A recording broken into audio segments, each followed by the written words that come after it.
Okay, I'm from the channel Ogrywamy. We are the board game content creators from Poland. So nice to meet you, Reiner, in person.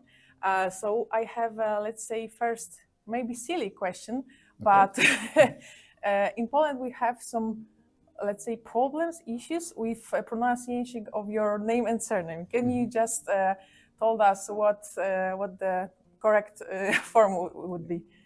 I know a lot of people in Poland call me Knizia, and that's fine because everybody pronounces it, but the original pronunciation is Reiner Knizia. It's H-K-H-Z. Knizia. Okay. We know that you created the board games. So what is the most special board game for you, for the old portfolio which you have already? This is a question I cannot answer because not all of my board games are for the same target groups. There are very heavy board games like Tigers and Euphrates. Yeah. There are the wider public games. Like Shot and Totem? Like Shot and Totem, yes, exactly. There are the simpler games like Zero, for example. So it depends on the mood and who wants to play it. For me, they're all my children. If you have children, which one is your favorite child? They have all their own characteristics, yes. Which board game is your first board game which you created? Or maybe even your first board game is not published yet? I grew up with a love of games. So I grew up in a small town in southern Germany. So I did not find games which I wanted to play, and I started to design them when I was 8 years old, 10 years old, just to play with my friends. Very quickly. just to play with my friends about castles and armies and about car racings and statistics of cars going through tubes and going around. These have never been published, and they should not be published because they were just for playing for kids. But it gave me experience with this. I then became a little bit more ambitious, and one of my first games was also Digging. Digging was published actually as my first game in 1990, but it had been created many years before. I was also lucky that all these early designs, which were not for the boxes, then got into a book also at my first book, which is tactic games, which you can play with normal pieces and have a lot of fun. And the book is still on the market. So nice. Yes. Nice to hear you. Yes. I definitely try to find it. Yes, but it's not in Polish, unfortunately. Yes. But it came out in English. English. Okay, so English is not a problem. Republished in English. So we know that you studied mathematics, and why you choose the board game design as your way to live? I have loved games all my life. But you don't start out when you look for a serious career and say, I'll become a board game designer. So after studying mathematics, after enjoying my teaching period at the universities, I went into banking, finance, and computer sciences, so in IT. And I made a very nice career there, moving to England, heading a company of 300 people, making £2 billion of turnover every year. Big company, responsibility, and that was when I saw that the games became more successful. Modern art won the German Game Prize in the early 90s, and so I had to decide what am I going to do, because I'm a person who likes to do one thing really good rather than three things half. Yeah. And you see that in my games. I hope you see that I want to really make them good. And so I had to take a deliberate decision. And for my 40th birthday, I gave me the present of freedom in a way, and only concentrate on games. Okay, and super. I have never regretted it. So it was a good decision. You have the situation that you never work a day in your life. Yeah, in Poland we say that if you have a passion, you never work a single day in your life.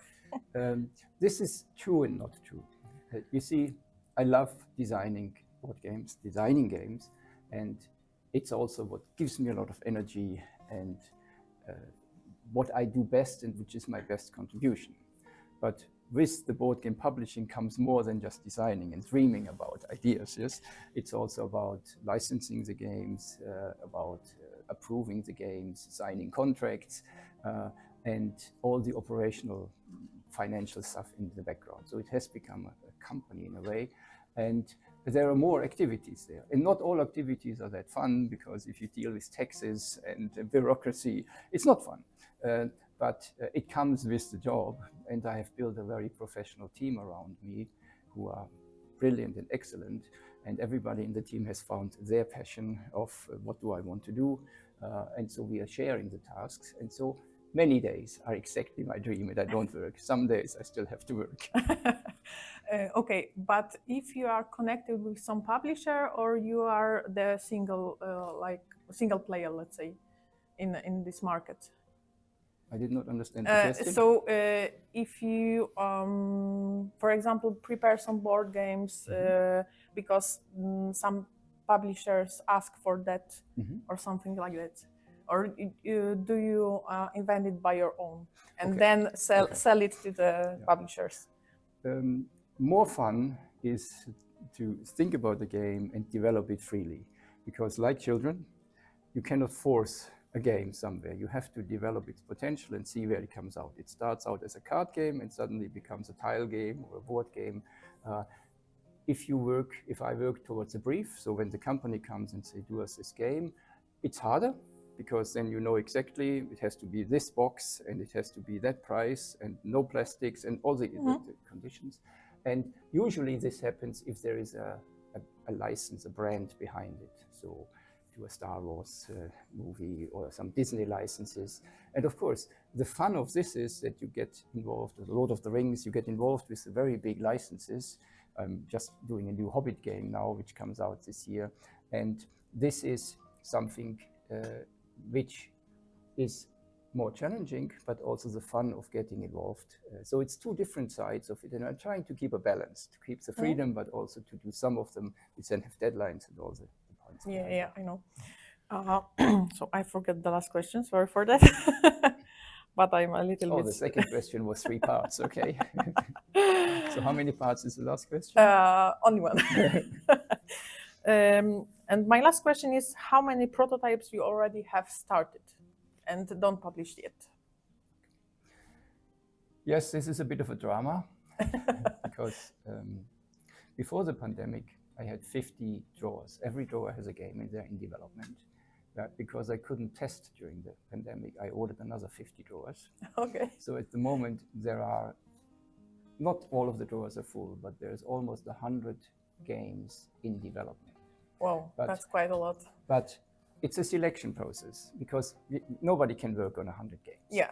So it's about 8 to 10 games which are really worked on and which I touch during the week and we test and so on. And the rest is waiting. And when one of the things we are playing isn't really working well, it usually moves back and something else comes to the foreground. It's a very natural, very peaceful, but very effective selection process. Yeah. So the answer is, I'm working on 8 to 10 games at the time, because we test almost every day and people don't always want to play the same game. And they're in different stages, research stage or final tuning stage. And there are many more ideas and many more half-developed games waiting. Okay, thank you for this interview. I hope you enjoy Poland. Thank you very much for your time and for the invitation to the interview, and have fun with the material. Thank you. Thank you.